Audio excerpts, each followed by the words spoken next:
Bienvenidos a Historia de Nuestros Santos, un espacio creado para acercarte cada día la vida del santo que la Iglesia celebra. Aquí encontrarás relatos inspiradores, llenos de fe y enseñanzas, narrados con detalle y cercanía para que puedas descubrir la grandeza de quienes entregaron su vida a Dios. Además, este camino lo compartimos con Donna y Lorenzo, para que puedas escucharlas y meditar en cualquier momento y lugar. Suscríbete a nuestro canal para no perderte el contenido diario. Activa la campanita de notificaciones y ayúdanos a crecer compartiendo nuestros videos con tus familiares y amigos. Porque conocer la vida de los santos es descubrir que la santidad también es posible para nosotros. En un mundo marcado por la desigualdad, existen hombres que, con su fe y entrega, se convierten en verdaderos faros de esperanza. Uno de ellos es el padre Pedro Pablo Opeka, sacerdote que dedicó su vida a los más pobres, levantando de la nada una comunidad en Madagascar y devolviendo la dignidad a miles de familias olvidadas. Su historia es un testimonio de fe viva, de compromiso y de amor sin límites al prójimo.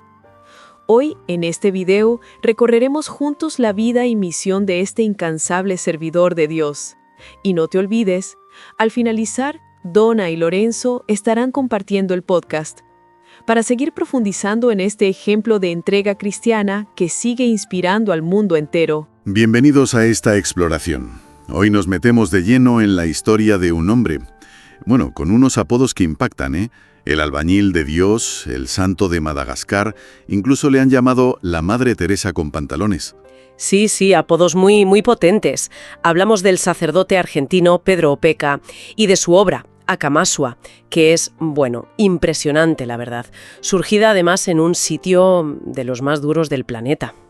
Exacto. Y para entenderlo bien, vamos a analizar distintas fuentes, ¿verdad? Tenemos artículos, entrevistas con él, trozos de libros, documentales. Eso es. La idea es ir un poco más allá de contar solo qué hizo. Queremos entender el cómo lo hizo y sobre todo el por qué. Es un viaje fascinante, ¿eh? Desde sus orígenes humildes en Argentina hasta crear una ciudad literalmente encima de un vertedero en Madagascar. Pues esa es nuestra tarea hoy. Desgranar esta historia increíble de fe, sí, pero también de muchísimo trabajo y de dignidad recuperada. Vamos a ver si sacamos las claves de este proyecto, que según dicen las fuentes, ha sacado a cientos de miles de personas de la miseria más absoluta. Vale, pues empecemos por el principio. ¿Quién es Pedro Opeka? ¿De dónde sale? Pues mira, nació en San Martín, en Buenos Aires, en 1948. Y su historia familiar es, yo creo que fundamental para entenderle. Sus padres, Luis Opeka y María Marolt, eran refugiados eslovenos. Huyeron del comunismo de Tito en Yugoslavia. Refugiados, o sea que ya empezó con una historia potente detrás, y tanto. La historia del padre es, tremenda. Condenado a muerte por ser cristiano, por sus ideas, fue el único que sobrevivió a una masacre. Increíble.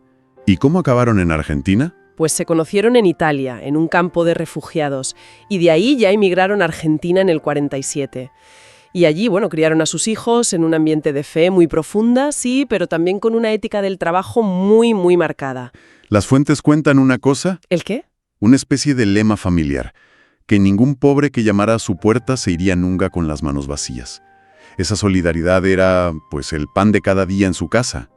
O sea, una base moral fuerte y además, por lo que he leído, también aprendió un oficio muy práctico.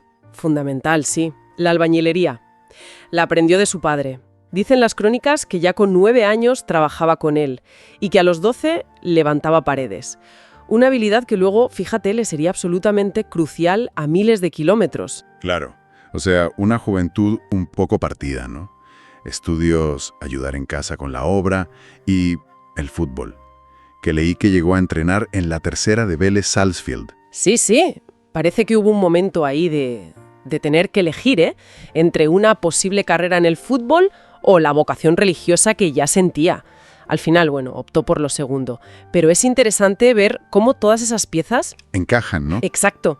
La resiliencia que hereda, la fe vivida en casa, esa cultura del esfuerzo, la solidaridad como algo normal y hasta saber un oficio manual, todo parece como prepararle para lo que vendría después. Y con esa base, pues a los 18 años entra en el seminario de los Padres Vicentinos, la congregación de la misión de San Vicente de Paúl.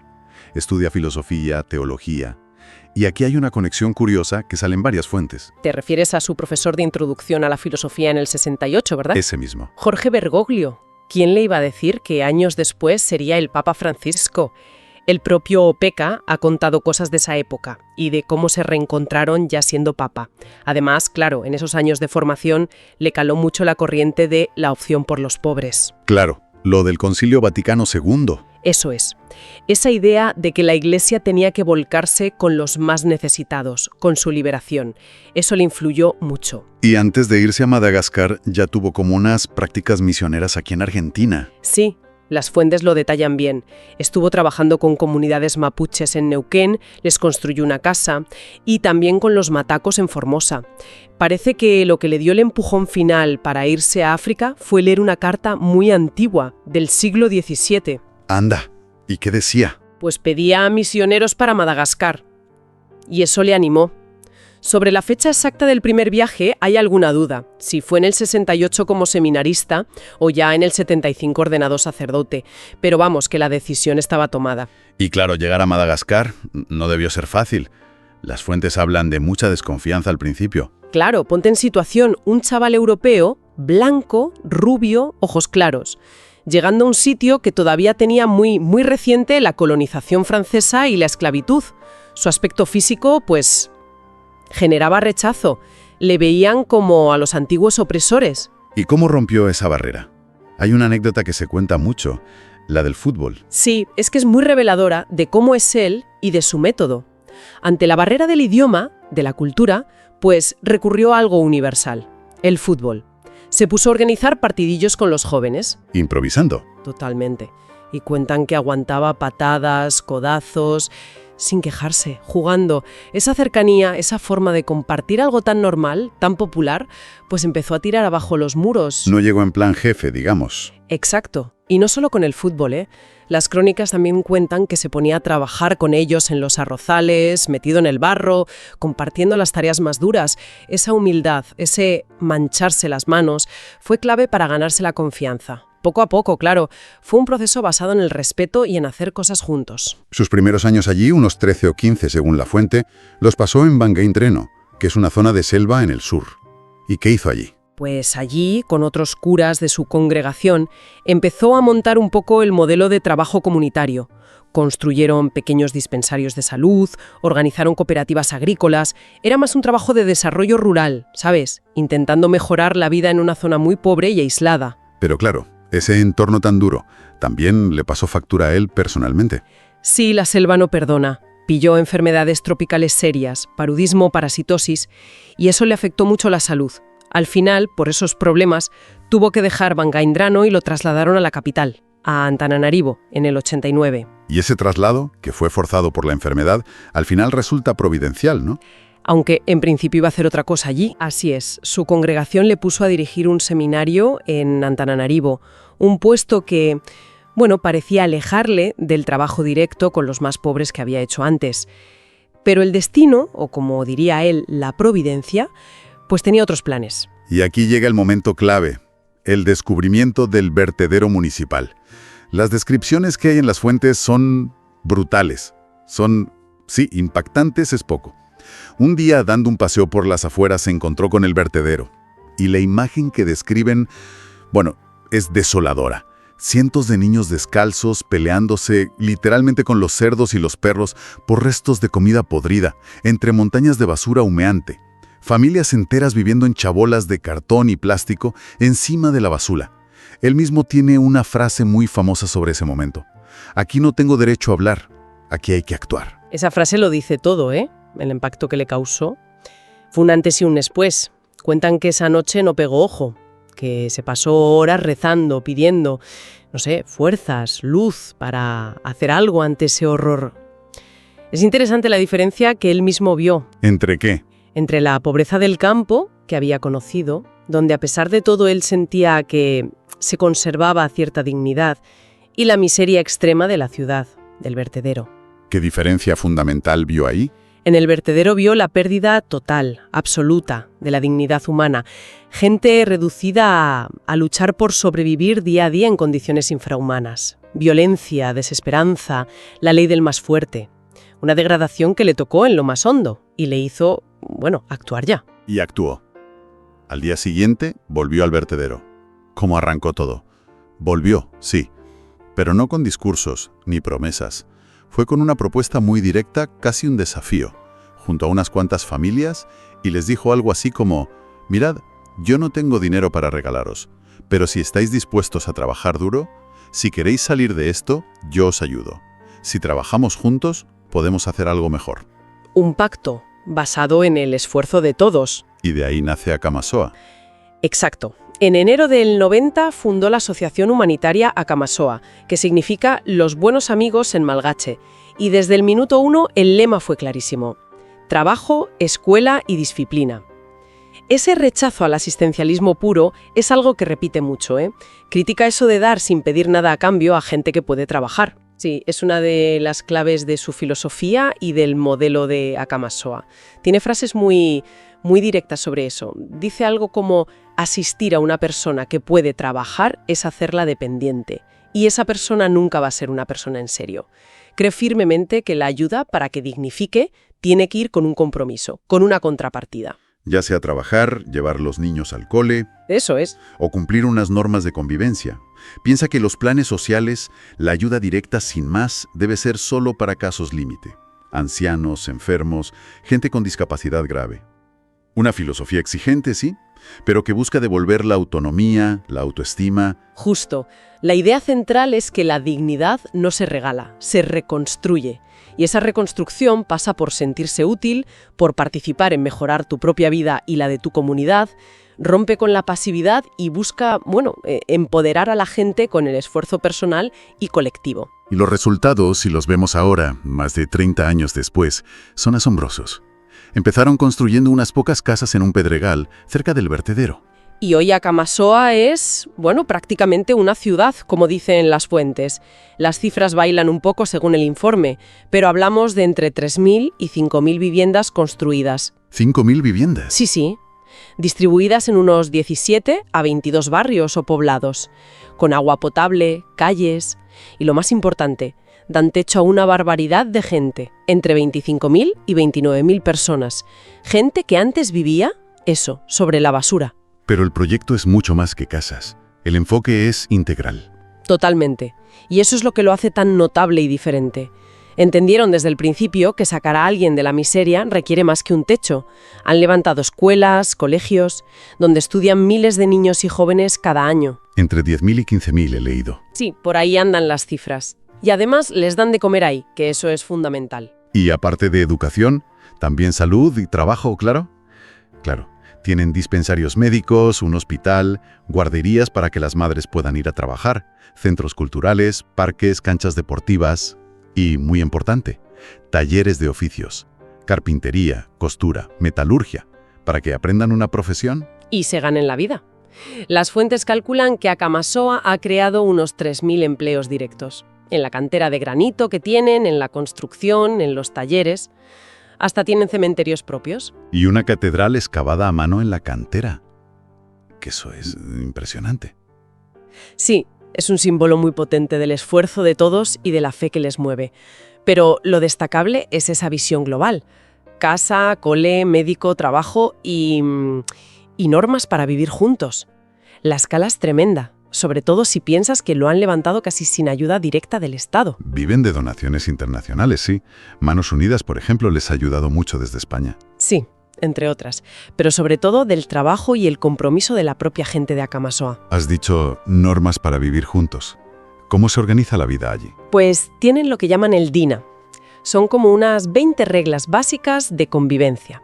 Y lo interesante es que las propusieron, las discutieron y las votaron ellos mismos. No es algo impuesto desde fuera. ¿Y qué tipo de reglas son? ¿Muy estrictas? Son de sentido común, la verdad, pero claves para mantener el orden y el respeto. La obligación de trabajar si puedes, el compromiso de mandar a los niños al cole, la educación allí es obligatoria, no robar, no insultar, respetar a los vecinos, mantener limpio el entorno y también reglas contra el alcoholismo y las drogas, que eran un problemón en el vertedero. ¿Y quién vigila que se cumpla todo eso? Pues tienen una estructura de autogestión. Cada barrio tiene comités elegidos por los vecinos. Hay responsables de taller, de sector, que se encargan de que se cumpla el DINA y de que todo funcione. Incluso tienen una especie de guardia comunitaria voluntaria para la seguridad. La idea es la responsabilidad de todos. Y otro punto que mencionan las fuentes que me parece interesante es el tema ecológico. Sí, a veces se pasa un poco por alto, pero es importante. En un país como Madagascar, que sufre muchísimo la deforestación, en Akamasoa tienen un programa para plantar árboles. Unos 20.000 cada año, ¿eh? No está mal. Y además, la educación ambiental está en el programa de las escuelas.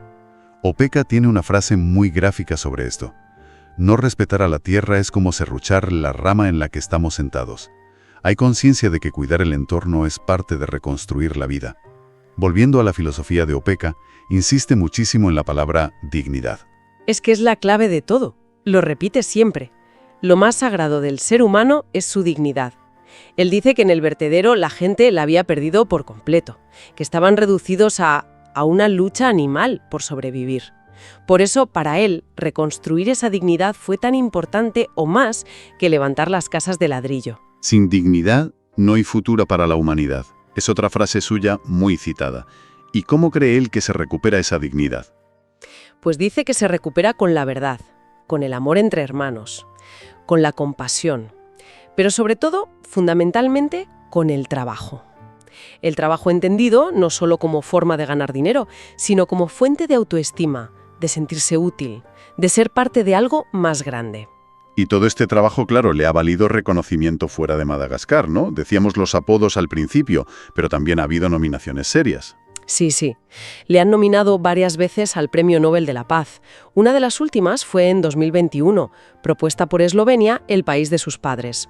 Aunque no lo ha ganado, le han dado premios importantes, como la Legión de Honor en Francia y reconocimientos altos de los gobiernos de Eslovenia y de Madagascar. Y en Argentina también, claro. Un momento que tuvo que ser muy especial fue la visita del Papa Francisco en 2019. Recibir a tu antiguo profesor. Imagínate. Debió ser, muy emocionante. Las imágenes de esa visita son muy potentes. El Papa recorrió Akamasoa, habló con la gente, celebró una misa allí con muchísima gente. Y los discursos de los dos fueron muy significativos. Opeka, por ejemplo, lanzó un mensaje muy directo, delante del Papa y de las autoridades. ¿Qué dijo? Pues, según recogen las fuentes, vino a decir algo como: aquí, en Akamasoa, hemos demostrado que la pobreza no es un destino inevitable, que la pobreza la ha creado la falta de sensibilidad social de los líderes políticos que se olvidan de la gente que les eligió.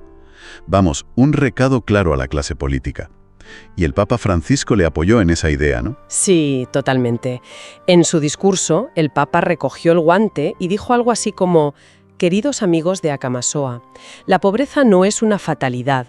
Digámoslo con fuerza, la pobreza no es un destino ineludible. Fue un espaldarazo muy importante a la idea central de Opeka, que la miseria extrema es, en gran parte, una construcción social y política, y que, por tanto, se puede y se debe luchar contra ella. Es interesante cómo Opeka llama a esta lucha. En uno de sus libros habla de rebelarse por amor. Ese concepto es clave para entenderle, sí. No habla de una rebelión con violencia, claro. Se refiere a una rebelión del espíritu, del corazón, contra la injusticia, la miseria, la mentira, la indiferencia, que permiten que esas cosas pasen. Una rebelión que nace del amor al otro, sobre todo al más débil, y que se tiene que traducir en acción, en construir, en trabajar para cambiar las cosas. Y desde esa rebelión por amor critica a los políticos que se olvidan de la gente. Exacto. Su crítica no parece tanto partidista, sino más bien una llamada ética, ¿sabes? Una exigencia de coherencia a los que tienen poder. Él se define como un hombre de fe y de acción, y dice que Jesús fue el mayor revolucionario de la historia, justo por eso, por su coherencia total entre lo que decía y lo que hacía, y por defender a los pobres. Su estilo es muy directo, ¿verdad? Habla claro. Pero las fuentes también dicen que tiene una capacidad de escucha enorme. Cree que para ayudar de verdad a los pobres, lo primero es escucharles, con paciencia, con tiempo, con respeto, para entender qué necesitan de verdad. Y mirando al futuro, ¿qué pasa con Akamazoa? Opeka ya tiene sus años. Sí, ya pasa de los 70. Y claro, el tema de la continuidad está ahí. Él mismo habla de la sucesión y destaca mucho el papelón que hacen las mujeres en la comunidad. Dice que son más responsables, más comprometidas, que son las que tiran del carro en muchas familias y en la organización. ¿Y el proyecto sigue creciendo? Hay planes de hacer más cosas. Parece que sí. Él sigue hablando de construir más casas, más escuelas, hacer más pozos de agua. La necesidad en Madagascar sigue siendo gigante. Además, su modelo ha inspirado otras cosas. Hay como una sucursal de Akamazoa en Argentina, en Buenos Aires, que sigue los mismos principios. Y los documentales, como ese de Opeka, pues ayudan a que se conozca su historia y su método. La lucha sigue, como dice él. Bueno, pues hemos recorrido la vida de Pedro Opeka y esta realidad increíble de Akamazoa. Si tuviéramos que resumir lo esencial, ¿cuáles serían las claves que sacamos de todo esto? Pues yo diría varias cosas. Primero, la importancia de dónde vienes, ¿no? Esa mezcla de fe, de trabajo duro, de resiliencia familiar y hasta saber un oficio, cómo todo eso le formó. Segundo, el poder de un momento clave. Ese encontronazo brutal con el vertedero que le hizo decir hasta aquí hemos llegado, hay que hacer algo. Y tercero, el modelo Akamazoansi. Trabajo, escuela y disciplina. Que no es solo un eslogan, es una fórmula concreta, exigente, para reconstruir la dignidad currando, estudiando y con normas comunes. Rechazando la ayuda pasiva. Exacto. Y añadiría un cuarto punto, la visión integral. Entender que para salir de la pobreza hay que tocar todo a la vez. La casa, el cole, la salud, el trabajo, la convivencia. Viente de que si la gente se organiza, si se esfuerza junta y si hay un liderazgo comprometido, se pueden lograr cambios enormes, incluso donde parece imposible. Sí, un cambio que planta cara a la indiferencia, a la corrupción, a la desesperanza. El propio Opeka dice mucho que Akamazoa no es tanto un lugar físico que se pueda copiar tal cual en otro sitio, sino más bien un estado de espíritu. Un estado de espíritu. Sí, un espíritu de servir, de comunidad, de luchar pacíficamente pero sin rendirse por la dignidad de todos. Y eso nos deja con una pregunta para darle vueltas, ¿no? Opeka dice que Akamazoa es más que un sitio, un estado de espíritu, basado en ayudar al otro, en rebelarse por amor contra lo injusto, en no quedarse encerrado en uno mismo. Si pensamos en los problemas enormes de pobreza y exclusión que hay en tantos sitios, ¿qué partes de ese estado de espíritu, esa mezcla de dignidad por el trabajo, educación como base, disciplina compartida y solidaridad activa, podrían ser la chispa que necesitamos para empezar a cambiar otras realidades que ahora mismo nos parecen, pues eso, sin salida? Espero que hayas disfrutado conocer más sobre su vida y legado tanto como yo disfruté compartirlo contigo. Si te ha gustado este video, no olvides suscribirte a nuestro canal Historias de Nuestros Santos. Es totalmente gratis y tu apoyo nos ayudará a seguir creciendo y trayéndote más historias inspiradoras. Activa la campanita para no perderte ningún video y deja tus comentarios abajo. Gracias por estar aquí y hasta la próxima.